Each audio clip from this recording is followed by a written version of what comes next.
Thank you, thank you, thank you. Thank you. Thank you. They're all for Marcy.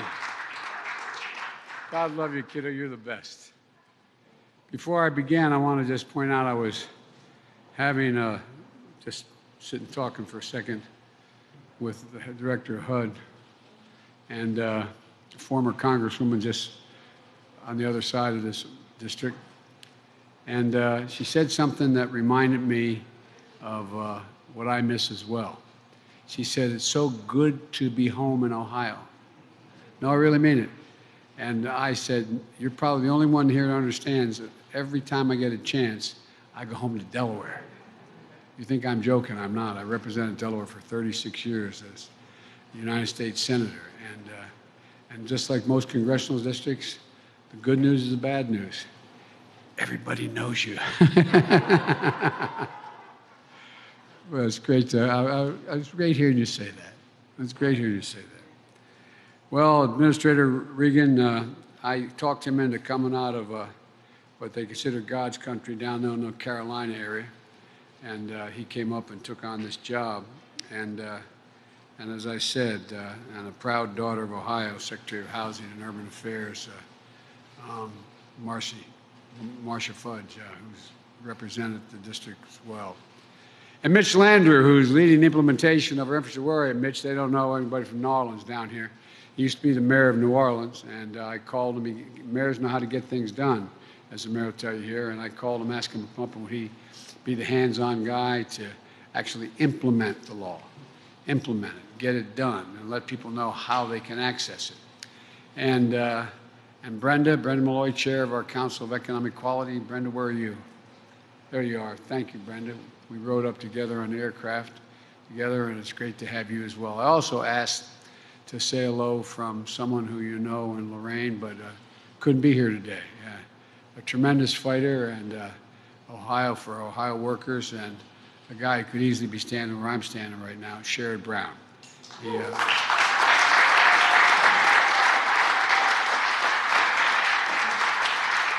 Sherrod Brown working in the Senate, keeping an eye on that other team, see what's going on. It's good to see you, Congresswoman Shontel Brown. Where are you, Shontel? I said, there you go, right in the front there. Congratulations, and it's great to have you here. And of course, Marcy Kaptur. Marcy has not only made history as the longest-serving woman in the history of the House of Representatives.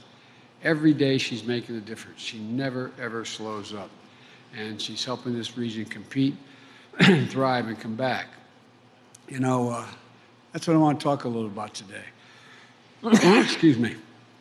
The historic investment we're going to make to restore the Great Lakes, strengthen the region's economy, provide clean drinking water, clean up our communities, and create good-paying jobs. A year ago, when I spoke at a joint session of the Congress, I was coming off the podium, the platform, and Marcy came up to me, and with all the press in the gallery looking down, handed me a note, a letter. And the commentators and reporters were so damn curious. What did she hand you? What's in that note? And I said, I can't tell you. No, well, if you know Marcy, you know what that letter was about.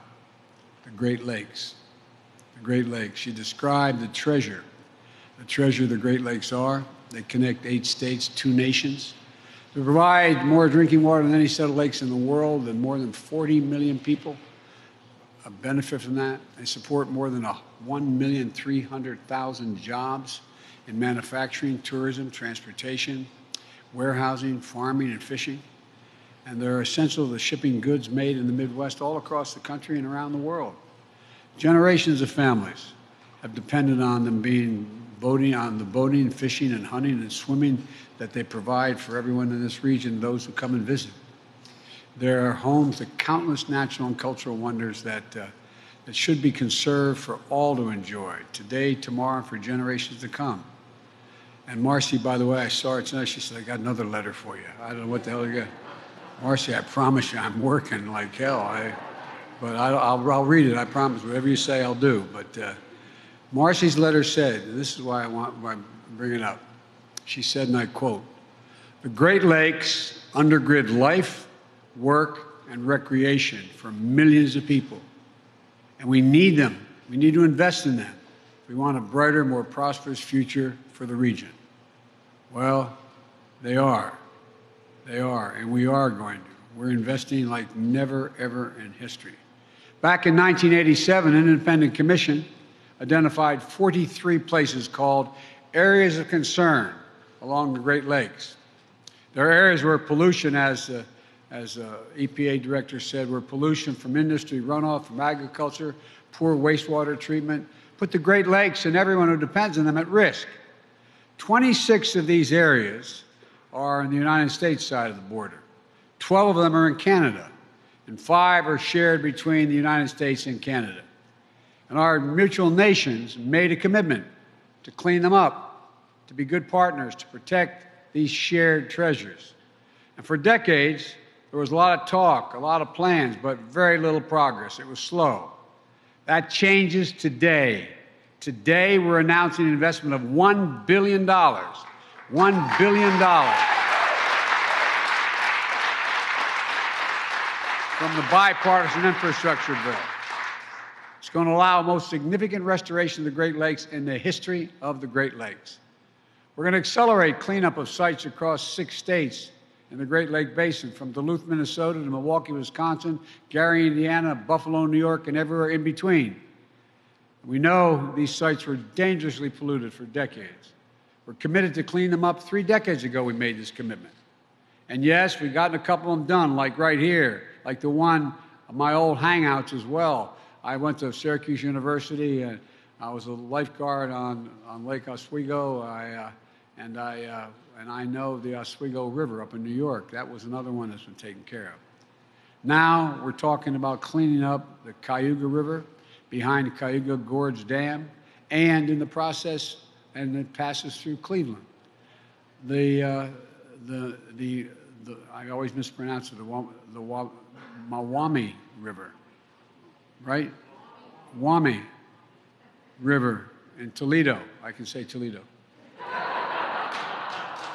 Restoring the shoreline around the Detroit River in Michigan, the St. Louis River in Minnesota and Wisconsin, the Grand Calumet River in Indiana, and so much more. Dredging polluted sediment, restoring wetlands and habitats, making the water safer for swimming, fishing, drinking, providing habitats for wildlife and wildfowl. And the study found that every dollar we spend cleaning up the Great Lakes generates between $3 and $4 in economic benefit. That's a fact. And it's a really good investment. These are not only investments in we're making the Great Lakes. Last month, we announced over $500 million to upgrade the Soo Locks in Michigan, which connect Lake Superior and the Great Lakes. 7,000 vessels, and 90% of our country's iron ore moves through these locks every single year.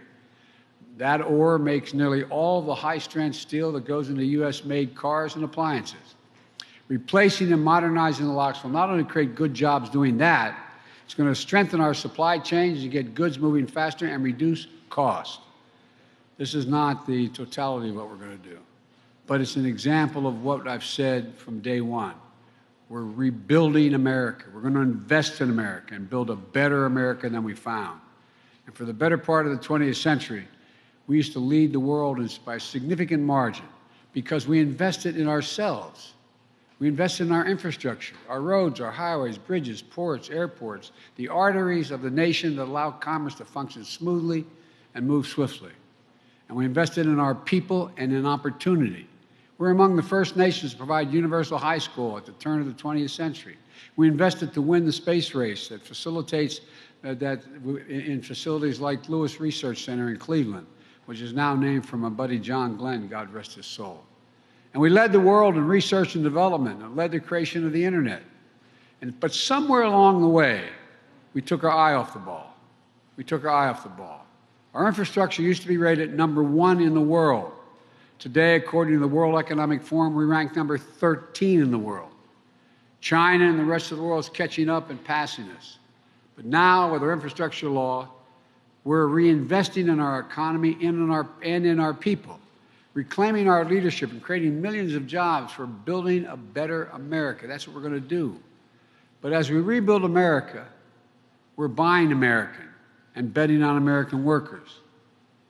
This Buy America law makes the most significant investment in roads and bridges and highways in nearly 70 years through the infrastructure law, fixing as many as 1,300 bridges and nearly 5,000 miles of highway right here in Ohio that are in poor condition.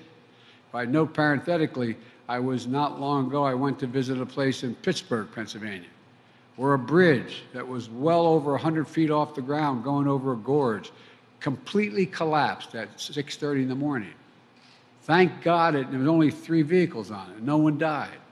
But had it been during rush hour, kids in school buses, there would have been numerous people that would have been killed or maimed. American workers building these roads and bridges with American-made steel is how we're going to do it. Jobs making high-speed internet affordable and available to the 14% of households in the state of Ohio that don't have the internet.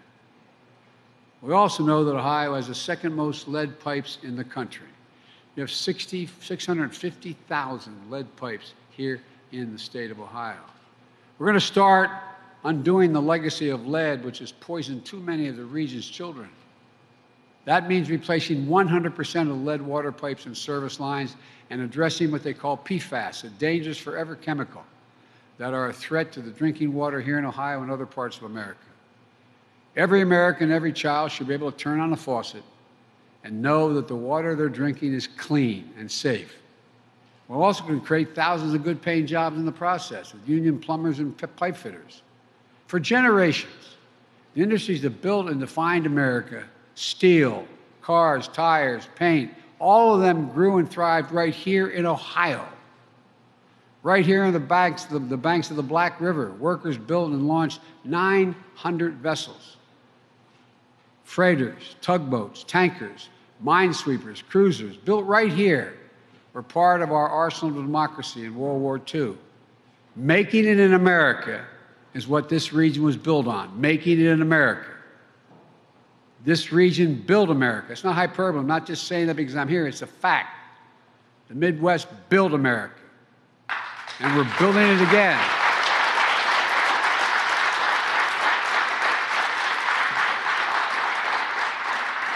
Again, you've heard me say this often. You know, if Wall Street's there are a lot of good people on Wall Street. They do good things, a lot of them. Not all, but a lot of them. And guess what? The fact of the matter, Wall Street didn't build America. Ordinary middle-class people built America. And manufacturing and unions built the middle class.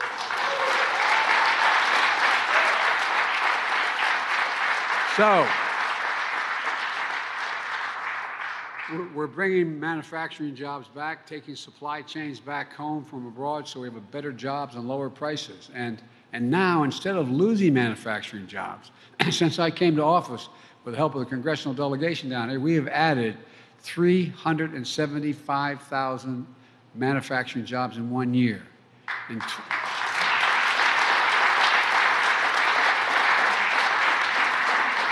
2021, we saw the highest increase in union manufacturing jobs in nearly 30 years. A couple of weeks ago, the CEO of Intel joined me and Senator Brown and Senator Portman. And by the way, I grew up in a Senate that really was bipartisan. Senator Portman played an important role in this legislation. And so at the White House, they came to see me, and the head of the Intel came.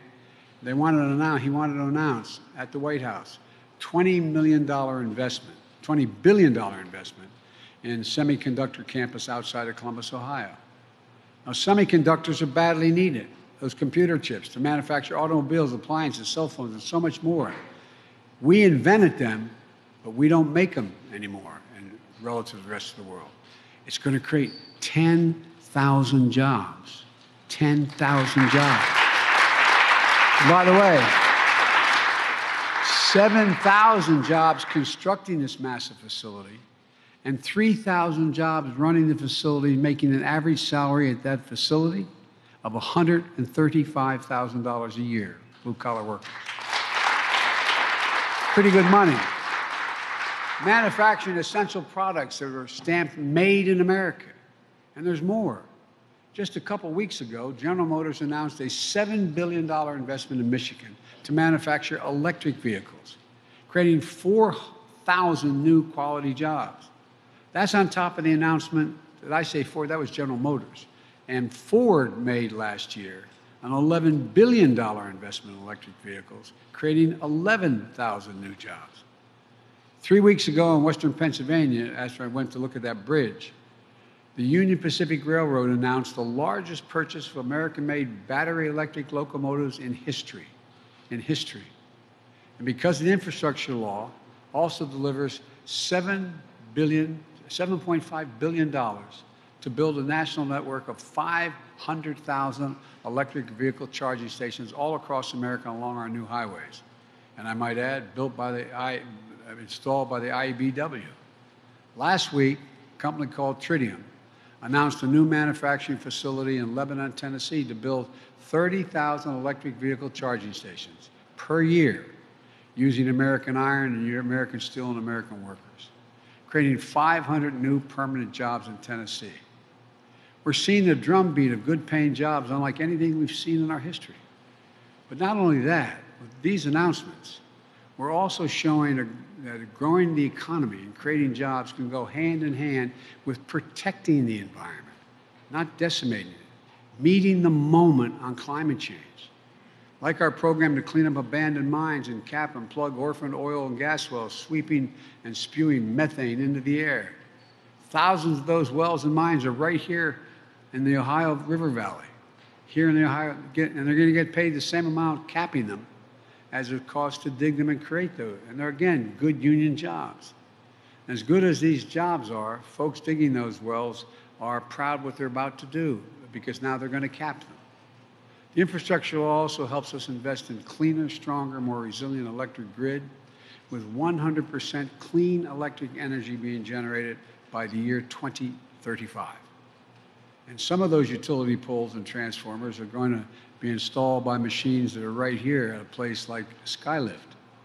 You know, all of this is going to do is create more good-paying jobs and make us more globally competitive and help us fight climate change and get to net zero. Look, there's so much more to say. I'm inclined to go on, but I've kept you too long. Let me close with this. What you've done here in Lorraine shows what's possible. You've reclaimed your waterfront, cleaned your drinking water, restored wetlands, which will help protect against storms and flooding from extreme weather and the spring thaw, and set the stage for jobs and businesses of the future.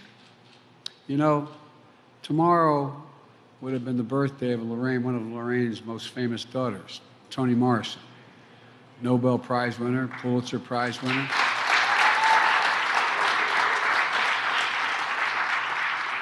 And I might add, my wife was an English teacher and professor in college. The First Lady's one of her favorite authors.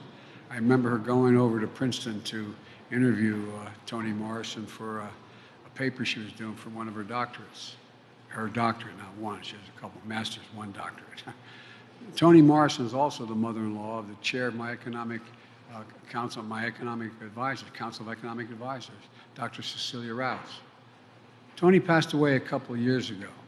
The reason I mention her is not because of her relationships to the administration, but her words that she told us to live by.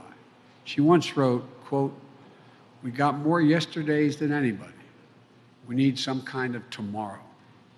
We need some kind of tomorrow." Places like Lorraine have a lot of proud yesterdays. Now they're going to have some brighter tomorrows. And because of all of you. Well, God bless you all. May God protect our troops. And the reason they tell me I've got to head out, I hadn't planned on going immediately, is because of weather going back to Washington. And there's a little thing going on in Europe right now.